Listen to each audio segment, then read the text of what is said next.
Bismillahirrahmanirrahim. Assalamualaikum warahmatullahi wabarakatuh. Alhamdulillahirabbil alamin. Wa bihi nasta'in ala umuri dunya waddin. Salatu wassalamu ala asrafil anbiya'i wal mursalin wa ala alihi washabihi ajmain, amma ba'du. Teman-teman rahmati Allah Subhanahu wa taala, alhamdulillah pada pagi hari ini kita masih diberikan kesempatan oleh Allah untuk melakukan pembelajaran. Oleh karenanya sudah sepatutnya kita senantiasa bersyukur kepada Allah Subhanahu wa taala. Salawat dan salamnya senantiasa kita curahkan dan kita sampaikan kepada Nabi Muhammad SAW. Allahumma salli wa sallim wa barik alaih. Teman-teman yang rahmati Allah Subhanahu wa taala, sebelum kita memulai pembelajaran pada pagi hari ini, kita buka terlebih dahulu dengan membaca ayat Bismillahirrahmanirrahim. Bismillahirrahmanirrahim. Silahkan teman-teman dibuka, kita mengkombinasikan antara buku yang ada di LKS maupun yang ada di buku paket. Namun pada pagi hari ini kita sedikit fokus ke buku yang ada di LKS. Insya Allah pada pagi hari ini kita akan membahas seputar Wali Songo, yang salah satunya yaitu Sunan Kalijaga. Wali Songo adalah tokoh para penyebar agama Islam di Indonesia. Mereka ini, beliau itu berjasa atas penyebaran Islam di negara kita, yaitu di negara Indonesia, di bangsa Indonesia. Oleh karenanya, insya Allah kita ke depan akan mempelajari sejarah dari para wali-wali yang ada di Indonesia. Dan insya Allah pada hari ini kita akan membahas seputar Sunan Kalijaga. Baik teman-teman rahmati Allah Subhanahu wa taala, adapun Sunan Kalijaga, beliau adalah merupakan salah satu dari Wali Songo. Dan beliau memiliki sikap atau sifat yang sederhana ketika menyebarkan agama Islam. Beliau adalah penyebar agama Islam di Pulau Jawa. Jadi di Pulau Jawa ini yang termasuk Jakarta, kemudian Banten, Jawa Barat, ini termasuk ke Pulau Jawa. Hal ini dapat kita lihat dari ciri-ciri beliau. Mungkin teman-teman bisa lihat di internet, mencari Sunan Kalijaga, maka teman-teman akan langsung melihat bahwasanya Sunan Kalijaga menggunakan pakaian Jawa, berwarna hitam dan belangkon di kepalanya. Dan ini menjadi ciri khas beliau. Seperti itu. Berbeda halnya dengan sunan-sunan yang lainnya.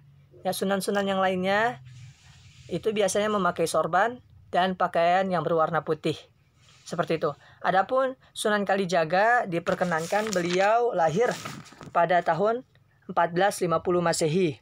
Nama asli beliau adalah Raden Mas Syahid, atau terkadang dijuluki oleh Syekh Malaya. Seperti itu teman-teman. Jadi jika nanti teman-teman nama lain dari Sunan Kalijaga, maka beliau nama asli beliau adalah Raden Mas Syahid, atau terkadang juga dijuluki dengan Syekh Malaya. Adapun Sunan Kalijaga adalah putra dari Raden Sahur Tumenggang Wilatikta Adipati Tuban. Yang mana beliau si Wilatikta ini adalah keturunan dari pemberontak legenda di Majapahit. Seperti itu. Adapun Sunan Kalijaga ini sewaktu kecil dididik dalam lingkungan keluarga ibunya, yaitu Putri Rawaningrum yang berasal dari keluarga Bupati Tuban. Beliau adalah orang yang ahli dalam memahami tentang sastra Jawa, sehingga membuat beliau yaitu mahir dan kelak menyampaikan dakwah yaitu lewat seni budaya. Karena beliau memang ahli di bidang tersebut. Baik teman-teman rahmati Allah Subhanahu wa taala, adapun di masa remaja ketika beliau lahir itu, hal tersebut ditandai dengan peristiwa memudarnya masa kejayaan Kerajaan Majapahit. Mengapa demikian? Karena kesengsaraan rakyat yang semakin hari semakin terpuruk. Sedangkan para raja atau kerajaan yaitu tidak memperhatikan, atau para penguasa ini tidak memperhatikan kondisi para rakyat yang sedang terpuruk. Oleh karenanya inilah merupakan kepudaran dari masa Kerajaan Majapahit. Karena semakin hari nasib masyarakat atau rakyat semakin terpuruk, semakin tidak karuan. Oleh karenanya Raden Syahid ini atau Sunan Kalijaga tentu memiliki prihatin melihat keadaan masyarakat atau rakyat yang di sekelilingnya yang seperti itu, yang menderita. Oleh karenanya beliau tentu sangat berharap, Sunan Kalijaga ini berharap bahwasanya para penguasa ini dapat mensejahterakan rakyatnya. Karena mengapa? Karena Sunan Kalijaga ini beliau seringkali berbaur, ngobrol dengan keadaan dengan rakyat-rakyat sekitar, sehingga beliau tahu bahwasanya banyak para penguasa yang korupsi atau pejabat yang korupsi atas pemerintahannya. Ya, oleh karenanya inilah sebab utama yang mengakibatkan banyak rakyat yang menderita akan masa tersebut. Jadi seperti itulah bahwasanya ketika itu rakyat banyak yang menjadi sengsara, banyak yang terpuruk, banyak yang menderita karena para penguasa di saat itu mereka banyak yang korupsi, yaitu mengambil atau memungut harta kekayaan yang dimiliki oleh masyarakat sekitar. Oleh karenanya Sunan Kalijaga ini prihatin, sedih, dan mencari solusi untuk agar masyarakat itu dapat sejahtera. Oleh karenanya beliau salah satunya karena melihat kondisi tersebut, Raden Syahid ini atau Sunan Kalijaga, beliau melakukan perampokan terhadap para pejabat yang sewenang-wenang atas kekuasaannya. Di sini teman-teman bisa dilihat, ya, diceritakan, ya, di sini diceritakan bahwasanya ya pada suatu malam beliau datang ke sebuah gudang, ya, yang mana penjaga dari gudang tersebut sewaktu-waktu tertidur lelap. Ya, kemudian Sunan Kalijaga mengambil sebagian harta hasil bumi tersebut, kemudian dibagikan kepada rakyatnya, pada rakyat yang menderita pada saat itu. Ya.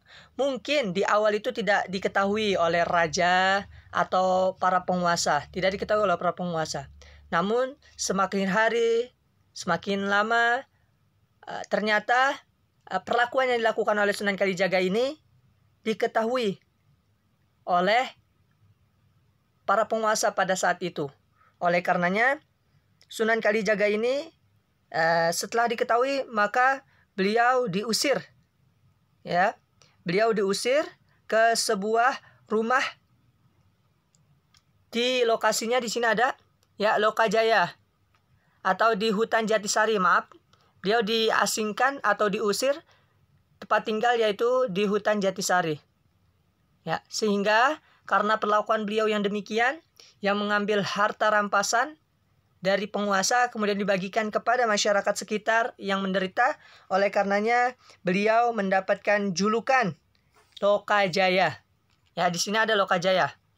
Yaitu Lokajaya sendiri memiliki arti perampok budiman. Beliau melakukan hal tersebut karena beliau melihat bahwasanya masyarakat banyak yang sengsara, banyak yang menderita. Namun hal ini karena para penguasa yang tidak peduli. Ya, oleh karenanya beliau berinisiatif untuk mengambil harta para penguasa di waktu malam untuk dibagi-bagikan kepada masyarakat sekitar.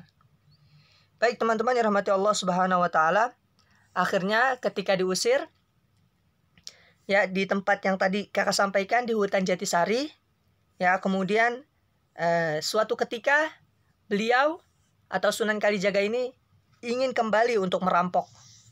Namun di sini yang ingin dirampok adalah Sunan Bonang, yaitu salah satu dari tokoh Wali Songo. Ya, kemudian Sunan Kalijaga ini malah dinasehati atau diberikan masukan oleh Sunan Bonang, dan beliau mengatakan bahwasanya apa yang kamu lakukan, Sunan Bonang berucap atau berkata kepada Sunan Kalijaga dengan kalimat, apa yang kamu lakukan sekarang yaitu bersedekah dengan barang curian atau barang haram, sama halnya dengan mencuci pakaian dengan air yang najis atau yang kotor, maka tidak akan bersih ketika dibersihkan dengan air yang najis. Seperti itu dilogikakan oleh Sunan Bonang terhadap apa-apa yang dilakukan oleh Sunan Kalijaga pada saat itu. Oleh karenanya Sunan Kalijaga mulai berpikir, mulai mengintrospeksi diri bahwasanya apa yang ia lakukan itu salah. Seperti itu. Oleh karenanya Sunan Bonang juga melanjutkan ucapannya kepada Sunan Kalijaga bahwasanya Allah itu zat yang baik, hanya menerima amal dari barang yang baik atau halal. Dengan ucapan tersebut, sontak Sunan Kalijaga ini beliau mulai merasa tercengang ya mendengar perkataan yang disampaikan oleh Sunan Bonang, sehingga beliau malu dan mulai menghujam lubuk hatinya karena kekeliruan beliau yang beliau lakukan selama ini. Oleh karenanya setelah itu peristiwa ini membuat Sunan Kalijaga itu menyesali perbuatannya, dan kemudian beliau belajar dan berusaha keras untuk menjadi manusia yang agung, memperbaiki diri, bertaubat, kemudian berusaha semaksimal mungkin untuk memperbaiki dirinya. Ya, sehingga beliau menjadi salah satu dari tokoh Wali Songo. Seperti itu. Ya, adapun nama Kalijaga itu konon katanya berasal dari bahasa Arab, yaitu yang pertama kali dan terbagi menjadi dua ya, kali dan jaga. Kali ini qadi atau yang diartikan pelaksana. Adapun jaga yaitu dari zaga, zaka, yaitu membersihkan. Oleh karenanya qadi zaga atau kali jaga ya, yang kemudian menurut lidah ejaan orang Jawa menjadi Kalijaga yang berarti pemimpin atau pelaksana yang menegakkan kebersihan atau kesucian. Seperti itu. Jadi masyarakat Jawa dia logatnya agak sedikit berbeda, maka ketika qadi zaga maka disebut dengan Kalijaga. Mungkin ada beberapa, mungkin teman-teman pernah mendengar ada yang mengucapkan Al-Fatihah, kemudian orang-orang Jawa ada yang mengucapkan, ada yang berkata dengan Al-Fatihah. Nah, itulah salah satu logat yang ada di masyarakat Jawa.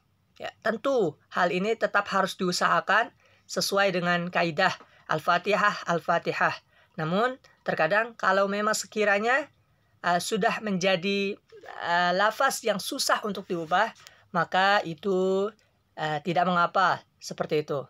Baik teman-teman yang dirahmati Allah Subhanahu wa taala, kakak rasa cukup pertemuan kita sampai sini, yang mana insya Allah teman-teman mulai tergambarkan bagaimana kondisi ketika Sunan Kalijaga ini dilahirkan, kemudian mengapa Sunan Kalijaga ini melakukan hal merampok harta penguasa yang dibagi-bagikan nantinya kepada para masyarakat yang menderita, kemudian bagaimana asal mula nama Kalijaga, yang mana konon katanya dari Arab, dari bahasa Arab ya, maksudnya bahasa Arab yaitu qadi dan zaga, yang artinya yaitu seorang pemimpin atau pelaksana yang menegakkan kebersihan atau kesucian. Kakak rasa cukup, kurang lebihnya kakak mohon maaf apabila ada kata-kata yang salah. Kita tutup dengan baca ayat Alhamdulillahirabbil alamin. Alhamdulillahirabbil alamin. Assalamualaikum warahmatullahi wabarakatuh. Terima kasih.